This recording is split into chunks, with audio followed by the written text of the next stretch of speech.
ከዛ ከተኛንበት ነው እኔና እህቴ እንደተኛን ድንገት ነው እንትን ያለችው የጠፋችው ማለት ነው ስንነሳ የለችም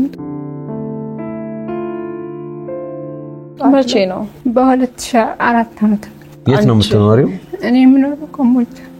እናቴ ያው ትንሽ አምሮ ጭንቀት ነበረባትና መድኃኒት ተወስድ ነበር እና እኛም ደግሞ መድኃኒት ደሴ ሆስፒታል ነው ይሄድን ምናመጣላት ከዛ አልቆባታል መድኃኒቷና እኛ እናመጣልሻለን ይያልናት እሺ ያለች ከዛ ያው 2 ቀን ምናምን ሲቀረው ነው ያው መድኃኒቱ እና እኛ 2 ቀን ስለሆነ ይቀረው እናመጣልሻለን እንትን አትበይ እዚሁ ሁኚ ተቀመጪ ያልናት ማለት ልሂድ ነው የምትለው በቃ ቁጭ አትልም አርፋ ማለት ነው ማን ያወጣልሽ ስምሽን ስሜን እናቴ ናት ያወጣች አባታችሁ አሁን አብራችሁ ነው ያለው ከናንተ ጋር ከኛ ጋር አብሮ አይኖርም ብቻችሁ ናችሁ እናንተ ብቻችን